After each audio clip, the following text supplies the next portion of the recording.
Olá pessoal, tudo bem com vocês? Hoje eu estou aqui para passar um treinamento de NR35, trabalho em altura, uma excelente aula. Essa vai ser a aula teórica complementar do seu curso, que será completada com a aula prática, beleza pessoal? Esses conhecimentos aqui será muito interessante porque a NR35 ela nos permite hoje que nós faça um treinamento semipresencial. Então eu posso estar passando a parte teórica aqui, os conhecimentos teóricos para nós entender de norma, né? Da parte da questão de segurança do trabalho, né? Trabalho em altura, e depois você pode estar fazendo uma aula prática para poder complementar o seu curso, tá? Então vamos dar início. Eu me chamo Carlos Barbosa Silveira, sou técnico de segurança e medicina do trabalho, trabalho na área há mais ou menos uns 13 anos e tenho uma experiência boa nessa parte de trabalho em altura, né? Porque eu também já fui executante de trabalho em altura, né?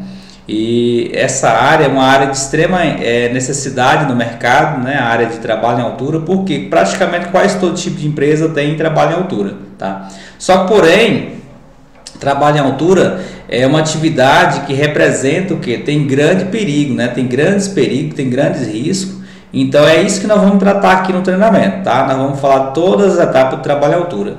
Só um detalhe interessante, pessoal, que a aula prática do curso de trabalho em altura, ela tem que ser de acordo com a atividade do trabalhador, beleza? Então se o cara trabalha com telhado, então a aula prática deve ser, né, com telhado. Se ele trabalha com estufas agrícolas, a aula prática tem que ser, né, de acordo com estufas agrícolas. Então, trabalha com PTA, então a aula prática deverá ser uma PTA. Eu falo isso por quê? Porque o curso de trabalho em altura NR35 ele não é padronizado, né, para todo tipo de atividade. Até mesmo porque existem vários tipos de atividade que realiza trabalho em altura, correto? Então isso é interessante nós frisar aqui antes de nós dar início. A NR35, pessoal, a norma regulamentadora 35, ela foi uma norma criada, né, em dezembro de 2012, né, e tivemos uma alteração recentemente, agora em 2022, né, onde a norma 35 sofreu uma alteração, da qual nós vamos falar aqui a importância disso, certo? Dando início aqui, eu vou explicar para vocês o seguinte, uma coisa muito importante, como é que funciona o organograma funcional da NR35. Primeiro, a primeira coisa que nós devemos levar em consideração, né, qual que é o primeiro procedimento a ser realizado para um trabalho em altura, ser realizado de acordo com a norma 35? Primeiro é o exame clínico de aptidão física e mental, né? Quem é que faz esse exame clínico? A parte médica, né, o médico do trabalho, porque esse exame é fundamental antes de realizar a habilitação na parte prática, porque até mesmo o curso de NR35, até mesmo no momento que o trabalhador, né, pode estar realizando a aula prática, ele pode ter algum problema de saúde e vir a sofrer um acidente. Então o exame de aptidão clínica e mental, ele deve vir antes, né? Ele deve vir antes do aluno, né, do trabalhador iniciar até mesmo o treinamento, beleza? Depois, o trabalhador deve passar o quê? Ser capacitado pelos conhecimentos teóricos, ou seja, um profissional habilitado ou qualificado em segurança do trabalho, né? Um técnico de segurança ou um engenheiro de segurança, deverá passar os conhecimentos teóricos, né, referente à parte de segurança do trabalho com o trabalho em altura, certo? É o que eu estou passando aqui para vocês. E aí, em terceiro lugar, habilitar, que é o que? Habilitar a aplicação prática de acordo com a atividade. Então, eu penso, no meu entendimento da norma, que a norma é distribuída mais ou menos dessa forma, através desse cronograma. Então, a habilitação, ela é fundamental. Então, é muito comum eu chegar nas empresas para realizar treinamento de trabalho em altura, né, NR35, e ter lá na sala, às vezes, 40 pessoas fazendo curso. Mas dessas 40 pessoas, às vezes 20 está ali só para poder adquirir o conhecimento teórico, só para poder fazer uma capacitação. E apenas 20 que vai fazer a capacitação e a habilitação. E esses 20, eles vão fazer a habilitação, que é a parte prática, tá? Que é como realizar a atividade com segurança em altura, certo? E também, no final, ele vai receber o quê? A autorização formal, né, da organização. Então, a organização deverá indicar formalmente o trabalhador. Então, são 4 etapas que nós consideramos para o trabalho em altura funcionar, tá? Então, o exame de aptidão clínica e mental. Segundo, capacitar, que é o conhecimento teórico, né? A capacitação, os conhecimentos teóricos, que é de suma importância. Terceiro, a habilitação, que nós chamamos de aplicação prática, de acordo com a atividade que o trabalhador irá executar, certo? Inclusive, essa habilitação pode ser feita em conjunto com uma pessoa que tenha proficiência naquela atividade, né? Uma pessoa que pode ser que ele tenha um conhecimento a longo tempo e conhece bastante essa atividade. Então, essa pessoa, ele pode agregar bastante ao treinamento de trabalho em altura. Por quê? Porque ele já conhece muito desse tipo de atividade. E aí, por último, em quarto lugar, que é a autorização formal. Essa autorização formal, ela deverá vir como? Ela deverá vir através de uma lista de autorizados que a NR35 pede que seja expedido pela organização, pela empresa. Correto, pessoal? Então, vocês notam no decorrer aqui do treinamento que nós vamos tá citando essa importância dessa etapa. Se a gente pular qualquer uma dessas funções aqui, com certeza poderá ter graves consequências, como por exemplo, a primeira etapa, que é o exame clínico de aptidão física e mental, né, que o médico do trabalho tem que atestar que o trabalhador está em perfeitas condições físicas e mental. Isso é fundamental, inclusive isso deverá vir no ASO, dizendo lá que ele está apto para o trabalho em altura, certo? Então isso é fundamental. Então, se pular uma etapa dessa, pode não dar certo, pode acabar em acidente, tá? Então, pessoal, essas aqui eu considero como um organograma funcional da NR35. Dando sequência aqui, nós vamos falar também de algumas referências. Referências que são alguns documentos que nós utilizamos no dia a dia com trabalho em altura. Você está aqui, por exemplo, o checklist de trabalho em altura, né? Podemos utilizar, né, para poder agregar aos procedimentos de segurança. Também a permissão de trabalho, que é expedida pelo empregador, né? O empregador vai emitir uma permissão de trabalho permitindo que aquela atividade seja executada. Uma inspeção de equipamento de trabalho em altura, ela é fundamental, tá? A inspeção de equipamento de trabalho em altura. Quem deve fazer isso, Carlos? Como pode fazer? Quando devemos fazer? Também, outro documento que a norma exige é a PR, Análise Preliminar de Risco, né? Mas aí a própria norma já fala, Análise Preliminar de Risco. Pessoal, essas três palavras, no meu entendimento, elas têm um significado bastante interessante no mundo do trabalho, né? Análise. Quando eu vou falar em análise, eu tenho que apreciar, né? Eu tenho que analisar o ambiente. Às vezes o trabalhador não tem condição de fazer essa análise, né? Precisa para poder identificar alguns perigos, tá? Esses perigos às vezes é identificado, tem que ser às vezes uma parte técnica, porque o próprio trabalhador às vezes não tem condição de quê? De identificar esses perigos através dessa análise. Preliminar, quando fala preliminar, já vem a palavra pré, né? Ou seja, eu tenho que anteparar esse risco, ou seja, eu tenho que prever esse risco, né? Preliminar de risco. Então, assim, ou seja, eu vou fazer análise preliminar daquele risco, ou seja, eu tenho que prever que cada etapa daquele trabalho, eu preciso de uma análise preliminar, tá? Então, se eu considerar, por exemplo, eu vou fazer um telhado, né? Então, eu vou ter lá a fase de subir o material, as madeiras, por exemplo, vou ter a fase de fazer a cobertura, né? Então, assim, eu posso ter várias etapas numa atividade, e cada etapa é recomendada uma análise diferente, porque cada etapa às vezes representa um risco diferente. Por exemplo, vou subir material, madeira no telhado, né? Pode ter um risco de cair a madeira. Como que eu vou subir essa madeira, né? É na mão, é um guincho que vai subir, então eu tenho que fazer uma análise preliminar disso, né? Não, agora eu vou subir o telhado, as telhas, é uma telha de cerâmica. Como que eu vou subir essa telha, né? Então, cada etapa a gente deve complementar nessa análise de risco. Então, um detalhe interessante que a análise preliminar de risco, ela muitas das vezes, infelizmente, o próprio trabalhador não tem conhecimento prévio, né, para poder estar fazendo essa análise de risco. Aí precisa de um profissional de segurança do trabalho, né, um técnico de segurança, um engenheiro, para quê? Para poder estar identificando esses perigos de forma antecipada, certo? E aí, uma vez que nós identificamos esses perigos, aí nós vamos tomar algumas medidas para poder ou eliminar, né, que nós temos uma ordem de hierarquia, né, pessoal? Isso é interessante. Quando vamos fazer uma análise de risco, a primeira coisa que nós temos que levar em consideração é tentar eliminar esse risco, né? Nós temos que tentar eliminar o perigo. Nós não vamos conseguir eliminar o perigo, Carlos, de forma alguma, né? Nós vamos então adotar uma medida coletiva, tá? Se eu não conseguir adotar uma medida coletiva, aí eu entro com a medida individual, tá? Então, ou seja, tem essas três medidas, essa ordem de hierarquia que nós devemos adotar elas sempre.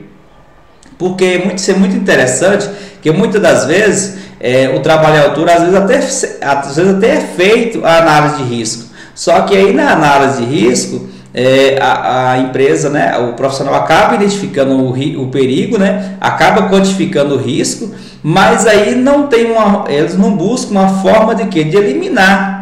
Né, de eliminar aquele risco, e o risco deve ser o que? A primeiro objetivo é tentar eliminar ele, né? Se eu não conseguir, aí que eu tenho que entrar com a coletiva, senão depois o EPI. Então tem uma ordem de hierarquia, beleza?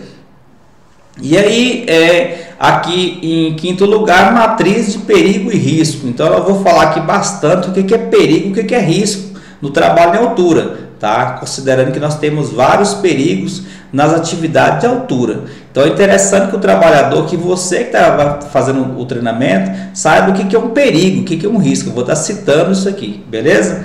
E por último, listagem dos funcionários autorizados para o trabalho à altura. Então a empresa ela deve criar uma lista e formalizar, né? Ou seja, quem é as pessoas autorizadas para trabalhar em altura. Ou seja, por que, pessoal? Porque lembra daquele organograma que eu mostrei no slide anterior? Porque mesmo o funcionário estando apto pela parte médica, mesmo eu tendo feito a capacitação, mesmo eu tendo feito a habilitação, né, da parte prática, ele precisa ser indicado, ele precisa ser formalizado, ou seja, indicado pelo empregador, né, pela organização, que ele pode executar trabalho à altura, beleza? Então, o trabalho à altura não basta só ter o treinamento para poder sair trabalhando à altura. É preciso que a empresa, que o patrão, né, que a empresa indique você a fazer essa atividade. Correto, pessoal? Então, esses aqui são os documentos que eu estou citando aqui para vocês. Dando sequência, então, qual que é o objetivo do treinamento do trabalho em altura? Primeiro, capacitar e habilitar. Então, essas duas palavras iniciais aqui, ó, capacitar e habilitar, eu considero fundamental que entra já na parte do treinamento, né? Capacitar a parte teórica e habilitar a parte prática, né? Os trabalhadores para atuar com segurança, com trabalho em altura, ou seja, compreender conceitos e identificar os equipamentos básicos utilizados para o trabalho em altura. Pessoal, é importante eu conhecer os equipamentos básicos. Então, infelizmente, ocorre bastante, às vezes o trabalhador vai fazer um trabalho em altura, num telhado, por exemplo, e aí ele sobe e não tem uma linha de vida, né? Sobe com cinto, sobe com talabarte, mas aí ele vai prender o cinto aonde, né? Por quê? Porque não tem uma linha de vida. Muitas das vezes o trabalhador não sabe montar uma linha de vida.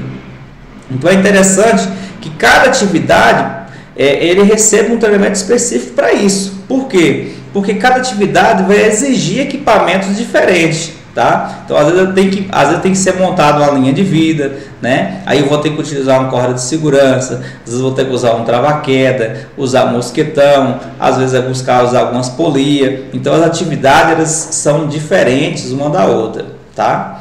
Então aqui, ó, compreender conceitos e identificar os equipamentos básicos para o trabalho em altura. Também compreender os benefícios individuais e coletivos de acidente no trabalho, tá? Então, compreender benefícios individuais e coletivos no acidente do trabalho. Reconhecer e controlar os riscos associados aos tipos de recursos utilizados. Então, reconhecer e controlar os riscos associados aos tipos de recursos utilizados. Como isso? Reconhecer e controlar. Essa palavra é muito interessante, ó. Reconhecer e controlar os riscos associados aos tipos de recursos utilizados no trabalho à altura e suas interferências em outras atividades. Muitas das vezes o trabalho à altura ele acaba interferindo em outra atividade, como por exemplo a parte elétrica, né? Infelizmente acaba ocorrendo muito acidente com a parte elétrica no trabalho à altura. Então é necessário que o quê? Que o trabalhador saiba reconhecer e controlar esse tipo de risco, né? Para quê? Para que ele não fique exposto a um tipo de perigo que ele não reconheceu, tá? Aqui abaixo tem uma frase muito interessante: desenvolver a percepção do risco em atividade em altura. Pessoal, eu costumo falar que todos nós temos percepção de risco, tá? O que é um risco? O que é um perigo? Perigo é uma fonte com o potencial de causar dano, ou seja, uma queda. Uma queda é um perigo, ela pode causar sérios danos, né? Desde uma simples lesão até uma morte, certo? Isso é um perigo. E o que é o risco? O risco é a combinação da probabilidade versus a severidade. Então, ou seja, se eu estou realizando um trabalho em altura, certo? Sem nenhum tipo de equipamento de proteção coletiva e nenhum tipo de proteção de equipamento individual, ou seja, o risco ele aumenta cada vez mais, a probabilidade disso acabar em tragédia é enorme. E se ele faz isso 8 horas por dia dessa forma, a probabilidade, né, o acidente vai ser, o risco, a probabilidade vai ser cada vez maior. Então, sendo o quê? Sendo um risco às vezes a gente, como nós profissionais da segurança considera com um risco que nós chamamos de grave e iminente, ou seja, é uma situação que não pode ocorrer, certo? Então, desenvolver a percepção do risco em atividade em altura, tá? Entender a importância da inspeção dos EPIs e dos EPCs, né? Eu costumo falar o seguinte: a inspeção de EPI ela é bastante eficaz e eu dou algumas dicas nos treinamentos. Geralmente eu peço o pessoal, né, que às vezes está com kit, né, colocar enfileirado no solo, né? Para quê? Para que o trabalhador, vendo os EPIs ali, né, fora da bolsa, ele consiga fazer a inspeção, registrar essa inspeção e também ele vê qual EPI que está sendo necessário para aquela atividade, se ele não esqueceu de algum, tá? E também inspecionar os EPC. Os EPCs é importante ser inspecionado, né? Estou usando a plataforma elevatória, deve ser inspecionado. Estou utilizando aqui, Carlos, alguns guarda-corpo, deve ser inspecionado também. Eles estão ali e são necessários, certo? E também aperfeiçoar as práticas de segurança dos profissionais em atividade em altura, né? Aperfeiçoar as práticas de segurança dos profissionais em atividade acima de 2 metros. Então, ou seja, a norma ela diz o seguinte, que nós vamos entrar nesse contexto lá para diante, né? Que todo profissional que trabalha acima de 2 metros de altura, que é considerado trabalho em altura, né? Nós temos que aperfeiçoar no mínimo a cada 2 anos, de acordo com a norma, esse treinamento, né, de reciclagem para esse trabalhador, tá? E por último, gerenciamento dos riscos. O gerenciamento dos riscos é uma etapa fundamental. Por quê? Porque o gerenciamento dos riscos vai deixar o trabalhador ciente dos riscos que ele está exposto naquela atividade. Correto, pessoal? Então, isso aqui é o objetivo do treinamento da parte teórica, tá? Dando sequência aqui adiante, considera-se trabalho em altura. O que é trabalho em altura? Trabalho em altura, considera-se trabalho em altura atividade executada acima de 2 metros do nível onde haja risco de queda. Ou seja, trabalho em altura, segundo a norma, é considerado trabalho em altura toda atividade executada acima de 2 metros, né, do nível inferior onde haja risco de queda. Como assim, caso onde haja risco de queda? Vou citar um exemplo aqui, né? Vamos pôr aqui um exemplo que você recebeu a ordem para poder realizar a montagem de um guarda-roupa no 13º andar. E aí, pode ser considerado que esse trabalho é um trabalho em altura? O que vocês acham? Não, né? Por quê? Porque você vai montar o guarda-roupa dentro de um quarto, né? Com as paredes em volta, fechado, então não tem risco de queda, né? Você vai estar em uma altura elevada, mas não tem risco de queda. Agora, se você receber a ordem, ó, você vai montar o guarda-roupa e em seguida você vai fazer a limpeza da vidraça para o lado de fora do prédio. Aí, ou seja, aí já é caracterizado o que? Trabalho em altura, certo? Então, trabalho em altura é caracterizado quando está acima de 2 metros de altura e onde haja risco de queda. Então, o que a gente já parte desse início? Sempre, pessoal, a norma ela diz o seguinte, que preferível é, se puder realizar atividade que for em altura ao nível do solo, isso será ótimo, isso deverá sempre ser primordial. Por quê? Porque não tem um trabalho em altura, né, que ele é 100% seguro. Por quê? Porque pode haver uma falha no equipamento, pode haver uma falha no cálculo, pode haver uma falha no guarda-corpo, né?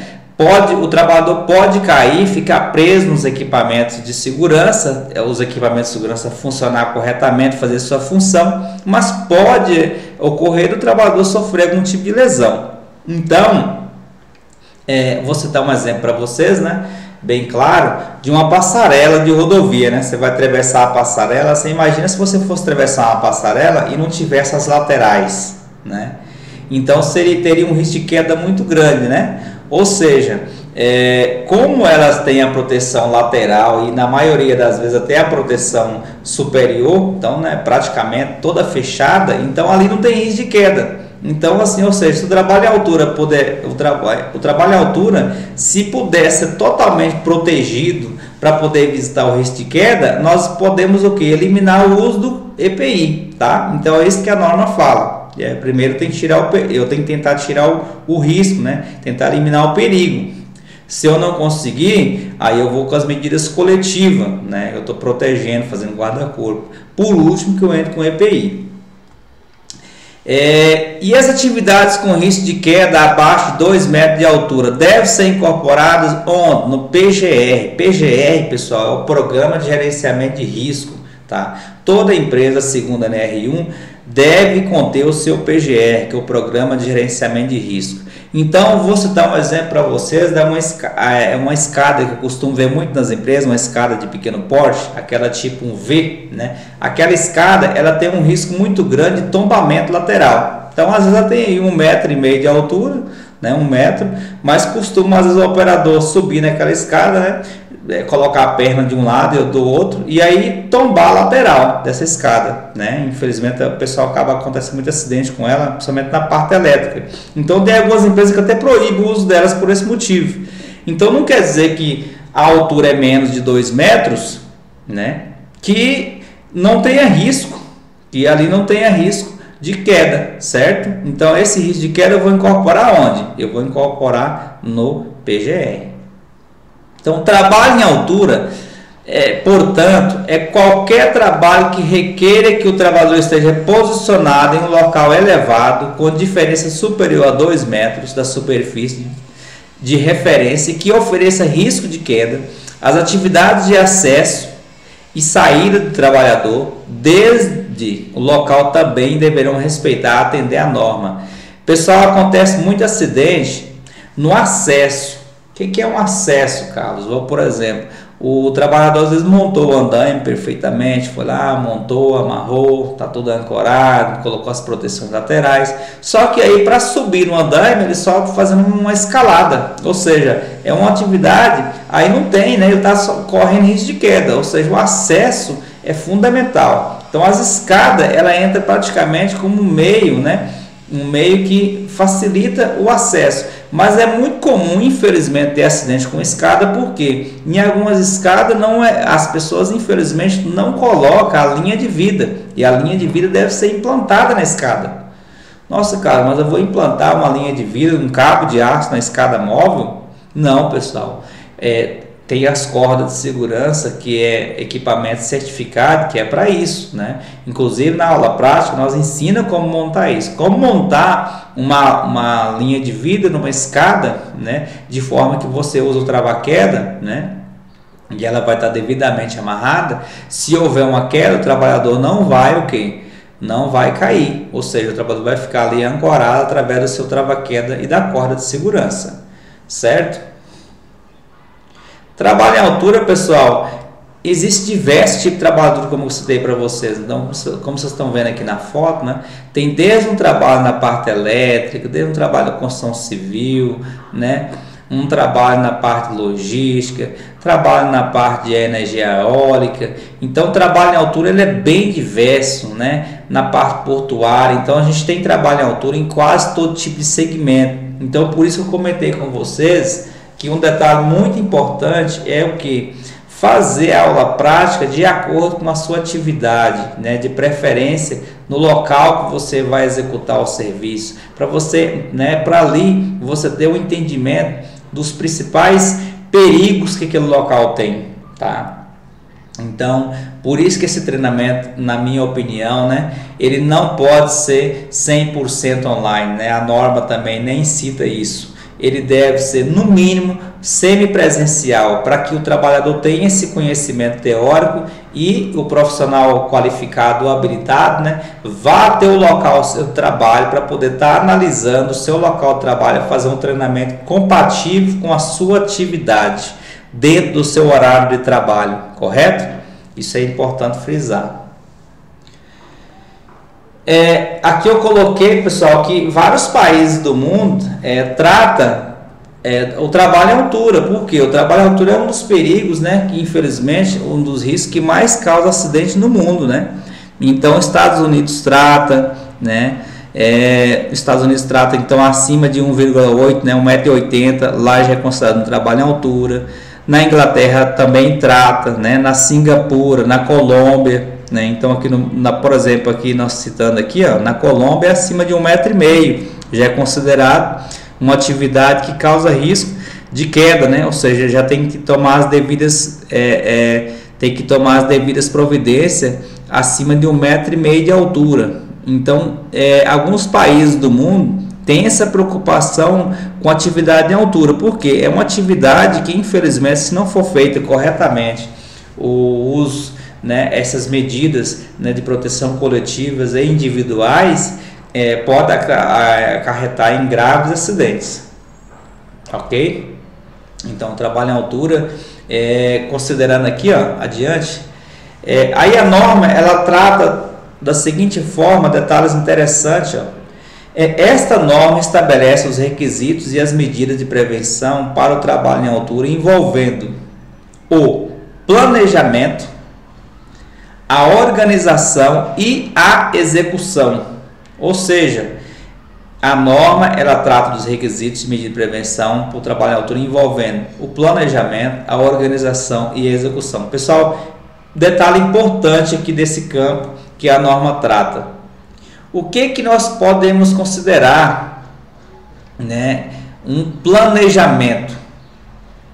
Planejamento, pessoal, e organização, todo trabalho em altura deve ser planejado e organizado, é o que diz a norma. Planejamento do trabalho deve ser adotado de acordo com a seguinte hierarquia. Primeiro, medidas para evitar o trabalho em altura. Essa é a primeira passo, né? Tem algum jeito de eu eliminar o trabalho em altura? Se tiver, eu tenho que aplicar. E eu vou mostrar para vocês aqui alguns exemplos de como a gente faz para poder eliminar, né? Não tem jeito, né? A empresa tentou, né? Fez as análises, não tem como eliminar, evitar o trabalho em altura. Então eu vou ter que partir para a segunda opção: medidas que eliminam o risco de queda do trabalhador, né, na impossibilidade da execução do trabalho de outra forma. Então, se já que não tem como evitar o trabalho em altura, eu vou ter que adotar medidas que eliminam o risco de queda do trabalhador. Então, por exemplo, como eu citei para vocês, né, se eu estou montando, né, exemplo, se eu vou fazer um trabalho em altura, vou fazer uma pintura, né, da parte interna da passarela, né, que atravessa a rodovia, ali eu tenho as medidas de proteção que impedem a queda do trabalhador, né, certo? Então, ou seja, ali não tem risco de queda, de forma alguma. Então, se eu não conseguir essa medida que elimina o risco de queda do trabalhador através das medidas coletivas, aí eu entro com a letra C aqui, ó, medidas que minimizam né, as consequências da queda, tá? O EPI, pessoal, o equipamento de proteção individual, o cinto de segurança, citando ele como exemplo, ele não vai evitar a queda, tá? Ele não vai evitar a queda. Ele vai fazer o que? Ele vai minimizar as consequências da queda, né? Quando o risco de queda não puder ser eliminado, certo? Por isso que ele tem que entender que a queda pode haver e o equipamento está ali para poder minimizar. Porém, isso é muito importante, né, que na análise preliminar de risco eu tenho que contemplar os EPIs que eu vou utilizar naquela atividade, né? Então, por isso que a análise preliminar de risco, né, quando eu falei lá no início, né, que analisar, às vezes é uma palavra, às vezes não, é uma palavra simples de dizer, mas não é tão simples fazer uma análise, fazer uma apreciação, né? Fazer uma apreciação da atividade. Às vezes é necessário conhecimento técnico para poder fazer uma análise de qual é o equipamento correto, né? Eu tenho ido em bastante empresa e tenho visto a utilização errada, né, do equipamento de proteção individual. Infelizmente, às vezes o cinto é utilizado de forma incorreta, né? Então, na análise de risco, eu tenho que determinar quais equipamentos que eu vou utilizar, pensando no quê? Pensando para diminuir as consequências se houver a queda, correto? Então, todo trabalho à altura deve ser planejado e organizado. Pulei essa etapa, né? Depois que eu planejei, depois que eu organizei, aí eu posso ir para onde? Para a próxima etapa, que é para a etapa de execução. Ou seja, aí eu vou fazer a etapa, o que? A etapa de execução. Então, o que infelizmente acaba ocorrendo bastante? O pessoal acaba indo direto para a fase de execução. Não há um planejamento, né? Não há um planejamento, né? Não há um planejamento para tentar evitar o trabalho em altura. Não há um planejamento para poder ser implantado uma medida de proteção coletiva, né? Ou um meio que impeça a queda do trabalhador, né?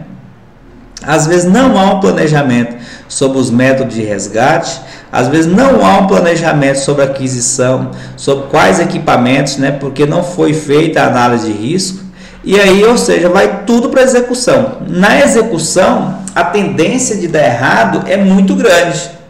Então, quando vai se executar um trabalho sem nenhum tipo de planejamento, aí a tendência é muito grande de dar errado. Então, por isso que o planejamento, ali está a permissão de trabalho, ali está a análise de risco, né? Ali está no planejamento. O trabalhador já passou naquela fase anterior lá, que ele já foi avaliado, aptidão física e clínica e mental. Ali ele já passou por um treinamento, né? Ou seja, já tem um alicerce constituído, correto, pessoal? Então, infelizmente, os acidentes acabam ocorrendo, por quê? Porque vai direto na execução. Então, o trabalhador, né, recebe a ordem, tem que executar tal atividade, né? Vamos ter que fazer manutenção no telhado, certo? O telhado tem lá 8 metros de altura. Mas e aí? Houve uma análise de risco, né? Não. De como fazer aquele trabalho? Não. Às vezes o trabalhador não tem o que? Um treinamento compatível com aquele tipo de trabalho ser executado sobre o telhado. Então não houve um planejamento, né? E aí, sem um planejamento, a tendência de dar errado é muito grande. Correto, pessoal?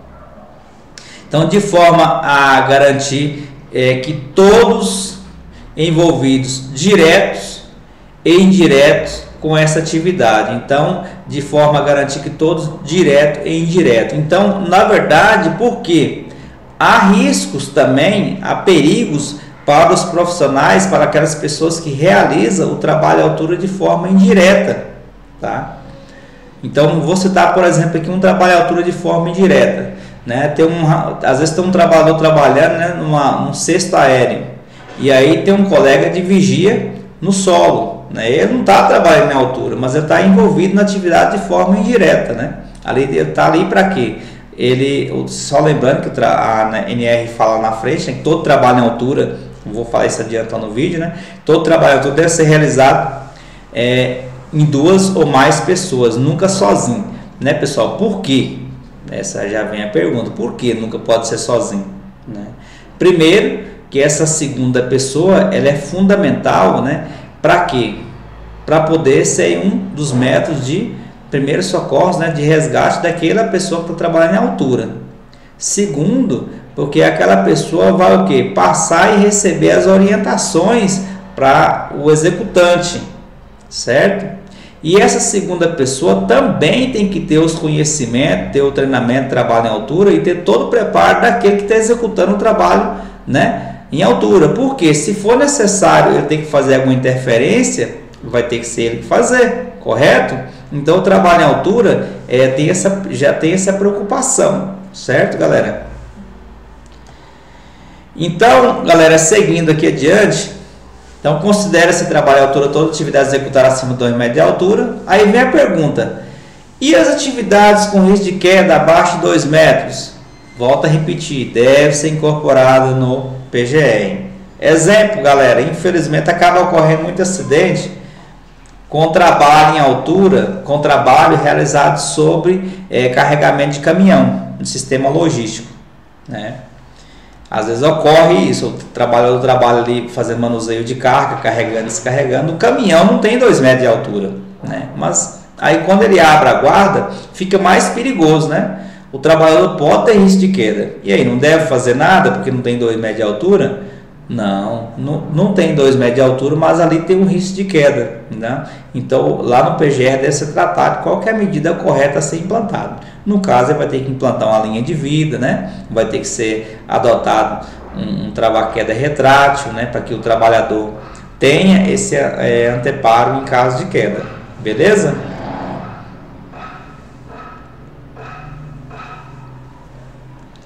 Dando sequência aqui, ainda no planejamento e organização, então, reduzir o tempo de exposição ao risco, realização do maior número de operação possível ao nível do solo. Então, a gente deve sempre priorizar reduzir o tempo de exposição, certo? 2, não sendo possível, impedir a queda, através de quê? Colocação de proteção coletiva, né? Montagem imediata de proteção definitiva, né? A gente deve fazer isso. Terceiro, não sendo possível, colocação de superfície, né? De escolhas, de redes, etc.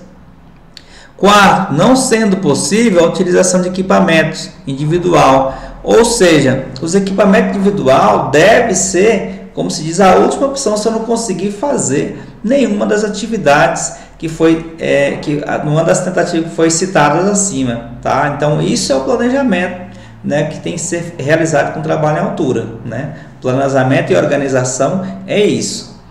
Então nós podemos citar aqui, por exemplo, a NR1 é uma combinação. O que nós podemos dizer aqui é o seguinte: uma combinação de medidas pode ser usada para controlar os riscos, no entanto, eliminar o perigo sempre é a melhor opção.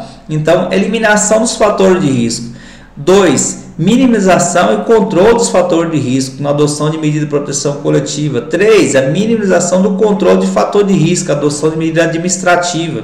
E 4, adoção de medida de proteção individual. Vamos citar aqui, por exemplo, ó, galera, aqui, ó, nessa imagem, eu tenho aqui um detalhe interessante. Ó, imagina que o caminhoneiro, né, o motorista, tinha que subir na caçamba para poder passar a lona, né, sobre a carroceria da caçamba. Ou seja, ele teria o risco de queda, né? Então o perigo tá ali, né, com o perigo de queda. Porém, eles inventou um método onde o trabalhador não precisa subir, né, na carroceria do caminhão para poder fazer a queda, para poder fazer o enlonamento, desculpa. Então, ou seja, o que ele fez aí na verdade, né? O que foi feito? Foi implantado a medida para eliminar o trabalho em altura.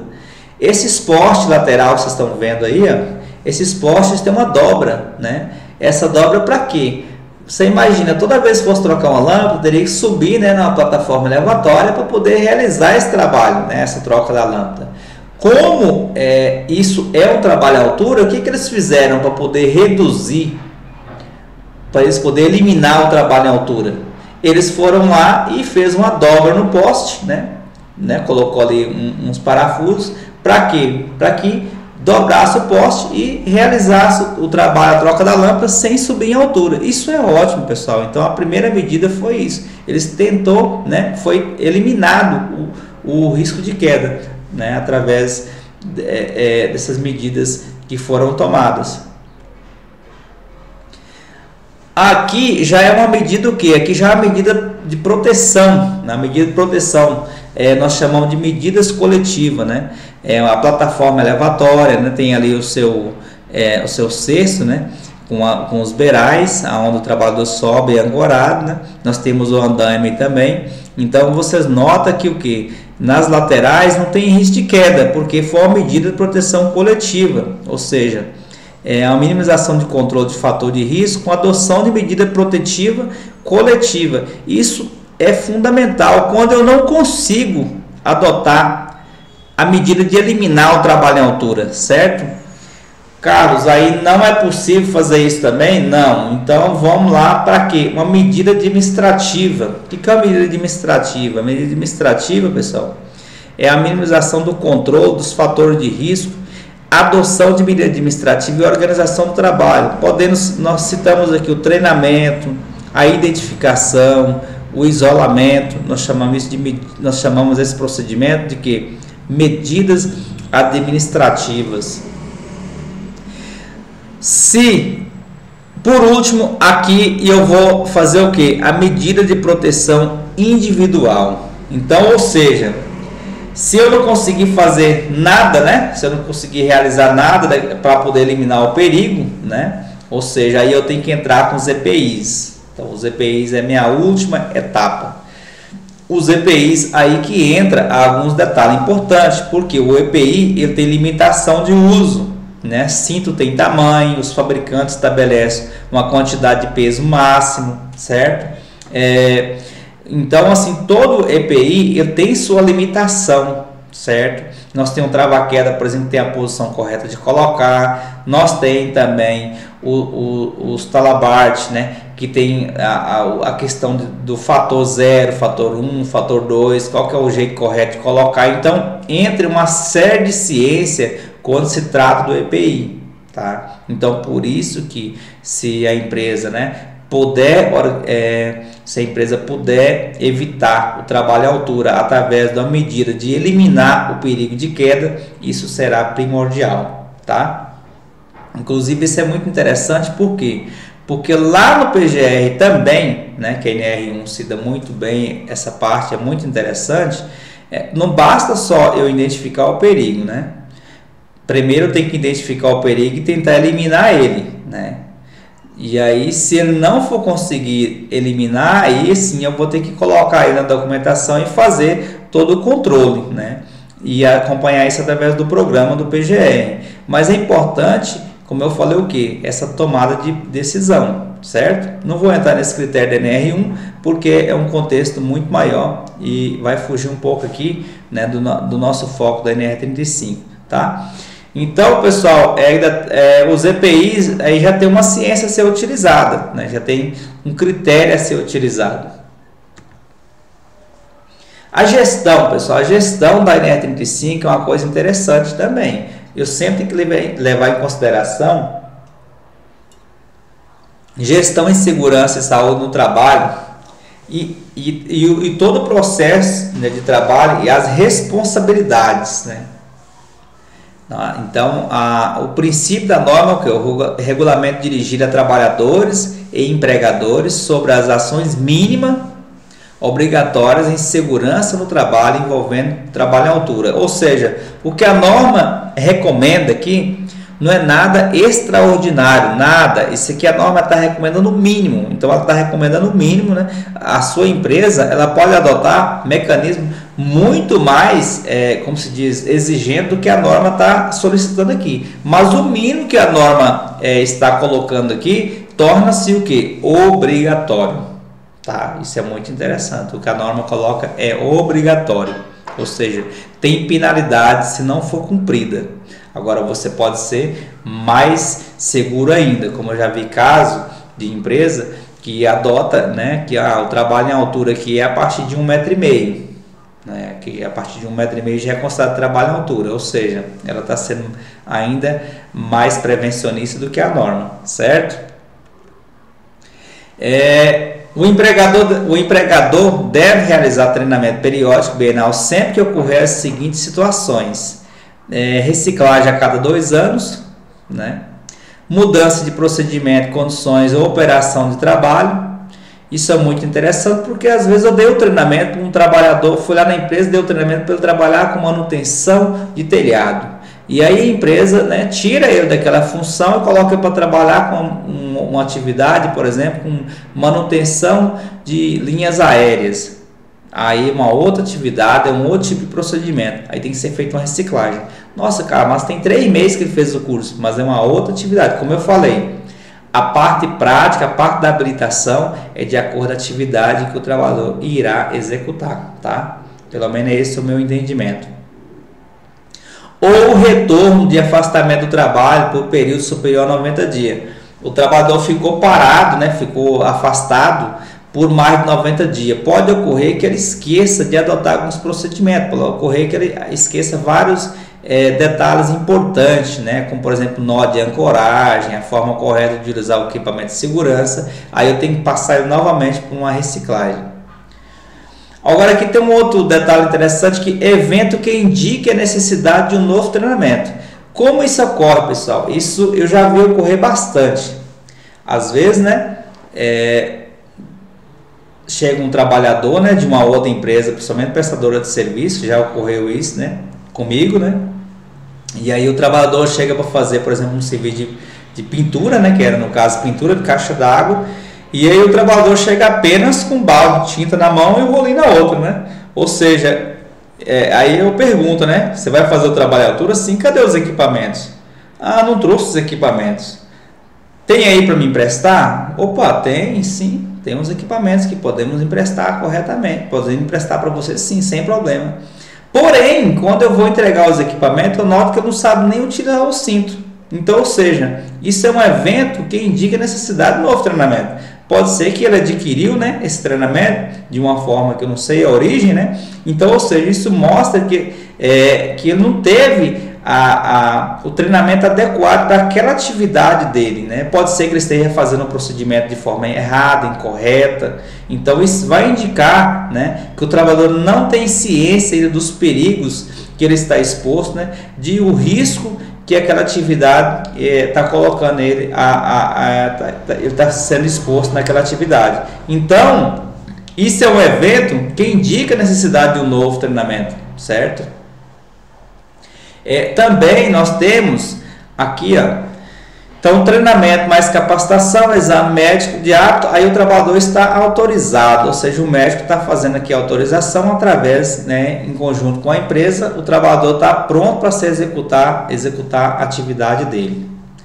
É importante, como eu citei para vocês, da parte da saúde, porque, pessoal, o Programa de Controle Médico de Saúde Ocupacional, esse documento, ele é de extrema importância para a empresa, né?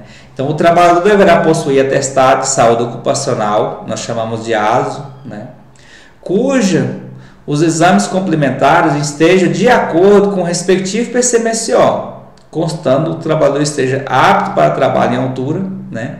E os exames que nós citamos aqui, alguns chamados exames básicos, né, para trabalho em altura, que eu coloquei aqui como exemplo, mas cada PCMSO, né, cada médico de trabalho pode estar indicando de acordo com a atividade. Eu coloquei aqui 5 exames fundamentais, no meu entendimento. Primeiro é cuidado visual, né? Você imagina uma pessoa que não tem, né, uma qualidade visual, né, fazer um trabalho em altura. Pode ser necessário, né? Pode ser necessário o quê? Que ele tenha um ponto de visão adequado em determinada atividade, e aí sofreu acidente porque ele não tem o quê? Uma qualidade visual adequada para aquela atividade. Segundo exame, a avaliação psicológica, né? A avaliação psicológica, nós chamamos de avaliação psicológica, que vai tratar de comportamental, né? Então é necessário que um profissional da psicologia faça essa análise, né, comportamental, né? Porque o trabalho à altura, pessoal, ele precisa principalmente ele precisa principalmente de quê? De atenção, precisa que a pessoa esteja concentrada. Ou seja, se o trabalhador não estiver devidamente concentrado para executar esse tipo de trabalho, o que pode ocorrer? Infelizmente, pode ocorrer graves acidentes pelo fato de o trabalhador não conseguir se concentrar, né? Ou às vezes por algum tipo de problema que o trabalhador possa ter, né? Infelizmente, na parte comportamental. Então, esse treinamento ele é fundamental, esse exame, desculpa, ele é fundamental que ele seja realizado, né? Ali no processo de admissão. Eletrocardiograma. Esse exame é de extrema importância, né? Por exemplo, vou citar aqui uma das doenças cardíacas, que é a parte da pressão, que é a pressão arterial, né? Quem tem problema de pressão arterial, né? Tanto pressão arterial que sobe ou que desce, né? Isso pode ser um problema na hora de executar o trabalho à altura. Então, o médico do trabalho, né? Ele vai detectar isso aí, né? E vai, como se diz, e vai nos orientar, né? E vai ali avaliar se aquele trabalhador tem capacidade de realizar um trabalho à altura, né? É uma atividade de risco o trabalho à altura. Depois nós temos também o eletroencefalograma, né? Que é para verificar as questões neurológicas, que é muito interessante. Às vezes a pessoa tem um problema, né, de desmaio, por exemplo, né? Então, ele não pode ser aprovado de ser feito o trabalho à altura. Então, a aptidão, então o princípio do trabalho à altura é essa aptidão física e mental. Depois, outro exame que eu coloquei aqui também, que eu acho de extrema necessidade, importante, que é a glicemia, né? Uma glicemia alterada, né? Ela pode trazer um dos principais resultados, pode ser o desmaio. Então, ou seja, imagina o trabalhador a certa altura, né, sofre um desmaio. Então, nós vamos ter uma queda. E tudo que nós não podemos ter no trabalho à altura é a queda. Certo, pessoal? Então, isso é importante que o trabalhador tenha esse entendimento que a parte da saúde é fundamental. Isso, né, pessoal, essa parte aqui do exame médico fica a cargo do empregador. Ou seja, a empresa, né, a organização que deve providenciar, né, os exames médicos para o trabalhador. Mas aí vem a pergunta, né, Carlos, mas tem muita gente que trabalha como autônomo, né, não trabalha de carteira assinada, trabalha para si mesmo. Ou é correto e é prudente que você faça esses exames, né? Para quê? Para que você esteja amparado, né? Para que você esteja amparado, né? Para saber se a sua saúde comporta o trabalho à altura. O trabalho à altura é uma atividade de risco, beleza?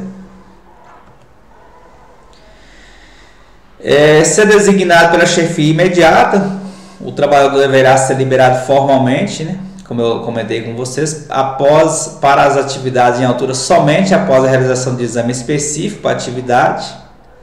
O empregado deverá ter aproveitamento mínimo de 70% no treinamento, então, ou seja, deverá fazer uma provinha, né, no final do treinamento da parte teórica e deverá ser avaliado na parte prática também, beleza? Então, esse é o procedimento que a gente trabalha. Então, terminou a parte teórica, ele recebe uma avaliação da parte teórica e depois faz uma avaliação da parte teórica, né? E também na parte prática a gente vai avaliar ele também. Então, as duas etapas são de extrema importância, né? A parte teórica e prática.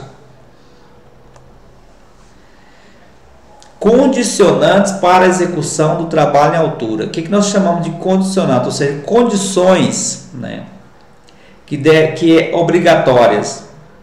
Trabalhadores deverão ser treinados e autorizados, como eu comentei, né? Deve ser autorizado pela empresa. Trabalhador deverá estar em perfeito estado físico e psicológico, né?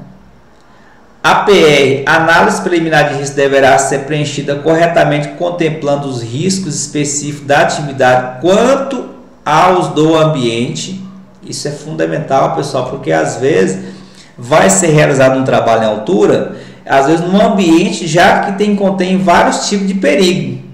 Por exemplo, vou citar um exemplo que citar aqui para vocês, né? Eu acompanhei um trabalho de manutenção de pintura de um tanque, um tanque de armazenamento de ácido. Então, ou seja, o setor tinha produto químico para todo lado. Então, ou seja, ali não tinha um risco só de queda de altura, né? Ali tinha um risco os riscos químicos também, de rompimento de uma válvula, né, de vazamento de produto químico, de ácido. Então eu tinha que contemplar na análise preliminar de risco, além dos riscos de queda, além das medidas de adoção para o trabalho em altura, eu tinha que contemplar também os equipamentos de proteção e as formas, né, preventiva contra o risco químico daquele ambiente que continha ali naquele local. Então, às vezes, é necessário você analisar primeiro o local e depois você analisar a atividade, para que você coloque corretamente na análise preliminar de risco, tá? Aí, a partir daí, você pode estar executando um serviço. A permissão de trabalho deverá ser preenchida formalmente e assinada pelo designado, ou seja, deverá ser assinada pelo trabalhador. O trabalhador deverá estar com todos os EPIs pertinentes para o trabalho em altura. Essa questão aqui é muito interessante. Tá, o trabalhador deverá estar com todos os EPIs pertinentes para o trabalho em altura. Mas quais que são os equipamentos de trabalho em altura pertinentes? Aquele que foi avaliado para aquele tipo de atividade. Então, como eu disse para vocês, cada tipo de atividade pode variar de equipamentos diferentes. É uma manutenção do telhado, é uma manutenção, é uma pintura de caixa d'água, tá? É uma manutenção na parte elétrica, né, de uma linha aérea. É uma manutenção, por exemplo, você está aqui, Carlos, ele vai montar um andaime, uma torre de andaime. Então, cada atividade tem os seus equipamentos necessários específicos para aquela atividade. E aí a norma diz: o trabalhador deverá estar com todos os EPIs pertinentes para o trabalho em altura, né? Deve ser inspecionados todos os equipamentos, os EPIs e de auxílio nas atividades. O que é um equipamento de auxílio na atividade? Pessoal, muitas das vezes no trabalho em altura nós temos equipamento que não é EPI e não é EPC, mas nos dá auxílio. Certo? Nós temos às vezes no trabalho em altura equipamentos que nos dão auxílio ao trabalho em altura, que não é EPI e não é EPC, ou seja, o EPI, equipamento de proteção individual, na maioria deles tem o CA, né, de aprovação do Ministério do Trabalho, passou por um teste do Inmetro. Os EPCs também, a maioria deles são testados, né, pelo Inmetro, mas alguns equipamentos de auxílio podem ser utilizados, né? E esses equipamentos de auxílio a gente deve inspecionar eles também, certo? Correto? Então, seguindo aqui adiante, a adoção de medidas de controle deve ser precedida da aplicação de técnica de análise de risco. A análise de risco é um método sistemático de exame e avaliação de todas as etapas e elementos de um determinado trabalho para desenvolver, racionalizar toda a sequência de operação que o trabalhador executa. Então, primeiro passo, identificar os perigos potenciais de acidentes físicos e materiais, identificar e corrigir problemas operacionais e implementar a maneira correta para a execução de cada etapa do trabalho com segurança. Então, a análise, como eu comentei, preliminar, quando eu diz a palavra preliminar, eu estou o quê? Preliminar, né? Eu tenho que prever o risco, né? Eu tenho que prever aquele problema. Então, prever através do que? Da identificação. Então, ali eu identifiquei, por exemplo, fiz uma análise de risco para fazer um trabalho em altura, está próximo de uma rede elétrica. Tá. O que eu faço? Eu estou prevendo o quê? Eu já percebi um risco com a parte elétrica, né? O risco de choque elétrico. O que eu tenho que fazer? Eu tenho que tomar medidas. Qual que será a medida? Né? Eu tenho que ir lá na concessionária, né? Eu tenho que fazer um ofício, né? Eu tenho que pedir para quê? Para desligar aquela rede. Por quê? Porque eu já identifiquei que ele tem o perigo de choque elétrico. Então não basta só relatar e colocar na análise de risco, eu tenho que tomar providências, né? Se aí o dia que eles vierem desligar a rede elétrica, né, naquele horário, é que aí eu posso executar o trabalho. Então é muito importante que a análise de risco ela prevê o problema e que tenha atitudes, né, tenha medida de eliminar o perigo, como eu comentei, medida de eliminar o perigo, certo? Então, se eu não conseguir eliminar o perigo, aí eu posso entrar com a medida coletiva. certo? Mas quando se trata às vezes de um risco grave e eminente, eu tenho que tentar eliminar, eu tenho que eliminar o perigo de qualquer forma, como é o exemplo do choque elétrico, né? Tem que montar um trabalho em altura, né? Tem que montar uma torre de andaime, ali tem uma rede elétrica próxima. Eu tenho que conseguir, para mim executar aquele trabalho, tem que ser desligada a rede elétrica, correto? Então, não basta só registrar, eu tenho que registrar e ter uma medida, um trabalho seguro através de uma adoção de quê? De eliminar aquele perigo grave e iminente que não tem como eu controlar ele, não tem como gerenciar isso, certo? Então, pessoal, identifiquei, né, corrigir os problemas. Corrigir problema é fundamental, né? Às vezes eu vou fazer um trabalho em altura, eu vou necessitar de uma plataforma elevatória, mas pode ser que esteja num ambiente com uma possibilidade muito grande de rajada de ventos. E aí, o que eu faço? Né?